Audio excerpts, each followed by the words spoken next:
Y ya estamos con la doctora Georgina Alberro, que es coordinadora de tabaquismo y nutrición del ALSEC. Ella va a hablar de enfermedad celíaca y también va a dar unos consejitos prácticos que nunca están de más. ¿Qué tal, Alberro? ¿Cómo te encontrás? Hola, ¿qué tal, Ana? Muy bien, gracias. Bueno, un gusto tenerte en el programa porque sos muy didáctica. Y para hablar de esta enfermedad, ¿no es cierto? Que como es la enfermedad celíaca, que creo que vos sos celíaca. Yo soy celíaca, sí, bien. Exactamente. A raíz de esto es que vos te especializaste. ¿Cómo fue tu historia? Contame. Bueno, un poco y un poco, porque en realidad me recibí de médica, estudié nutrición y luego me diagnosticaron la celiaquía. Sí. Pero bueno, uno no puede decir que esté ajeno a todo eso, ¿no? La realidad yo fui diagnosticada de adulta y tenía síntomas, que es algo importante transmitir también, desde hacía 10 años cuando me diagnosticaron. Esto es algo muy común. Yo empecé con anemia, por ejemplo, que es un comienzo frecuente en cualquier celiaquía, una anemia leve, y que en una mujer joven una anemia leve no se le da tanta importancia. Exacto. Y la realidad es que luego los síntomas fueron incrementándose hasta tener la sintomatología clásica de la enfermedad celíaca, y ahí fue cuando me diagnosticaron. Pero es habitual que se tarde 10 años en diagnosticarse. Lo que me pasó a mí, bueno, es habitual. Ajá. Exactamente. Claro, porque se dice, bueno, una mujer joven tiene la menstruación, exacto, pierde mucha sangre. Exacto. Se la tomaba de otra manera. Sí. Bien, a raíz de esto, ¿no es cierto? Vos bueno, ya eras médica, te dedicaste a estudiar la enfermedad celíaca.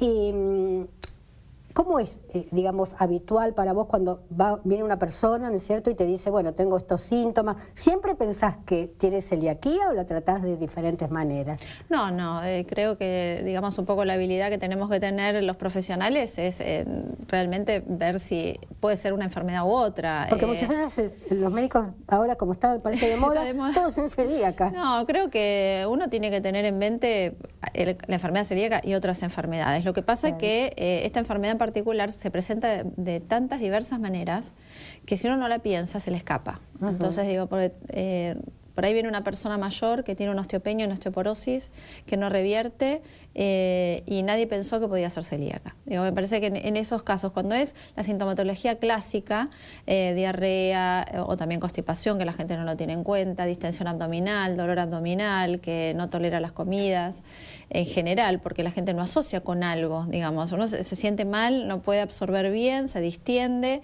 y no es que piensa que fue la harina que comió, ¿no? Exacto, o sea, uno no sabe distinguirlo. Entonces, la realidad es que lo que uno tiene que hacer es tenerlo presente como otras enfermedades, pero que no se le escape y tampoco que haya sobrediagnósticos, ¿no? Porque eso es lo que está pasando. Exacto. Que bueno, a veces no depende de nosotros, sino de los profesionales también que hacen los diagnósticos o que hacen las biopsias o los anticuerpos. En cuanto a los consejos que podés dar al celíaco. A mí lo que me parece importante es lo que yo vivo y lo puedo transmitir al otro, que es esta dificultad que tenemos con los alimentos en un país donde el trigo está presente en casi todos los alimentos. Bueno, no debería ser así, pero en muchos alimentos manufacturados se le pone trigo para espesar, para sumar kilos al alimento. Es muy barato el trigo, entonces hay que tener cuidado que está en alimentos que uno no piensa que puede estar, ¿no? Por ejemplo, un té. No lo pensamos. Bueno, el café, leche en polvo, helados, quesos. No deberían tener gluten. No. Y sin embargo, muchos lo tienen. No todos, pero muchos lo tienen. Entonces, no es algo tan sencillo que uno dice, bueno, no puedo consumir ni trigo, ni avena, ni cebada de centeno. Muy bien. Ahora, ¿cómo fue elaborado este alimento?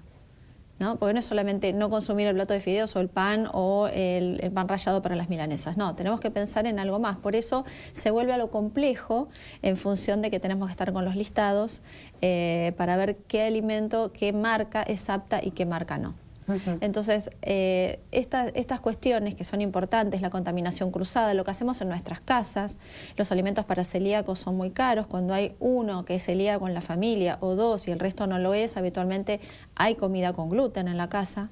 Entonces hay que saber dividir estos alimentos, dividir las alacenas, tener una alacena para alimentos libres de gluten, un compartimento en la heladera para alimentos libres de gluten, tuppers que tengan nombre, que estén rotulados, porque después uno se confunde, dice, ¿cómo? Yo había puesto acá y alguien lo agarró y lo comió y uno después no termina sabiendo, digamos, cuál es el alimento apto, y para un celíaco es muy peligroso eso.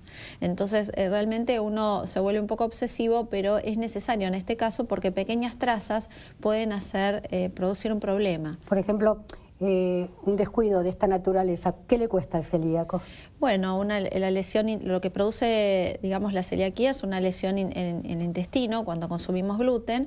Esa lesión lo que hace es producir una mala absorción, entonces no absorbemos lo que estamos comiendo y se considera hasta el día de hoy que tarda más o menos 2 años en recuperarse el intestino. Entonces, realmente por una ingesta involuntaria, hay gente que no hace la dieta, esto es frecuente, que no hace la dieta voluntariamente, ¿no? Que esto también es otro problema.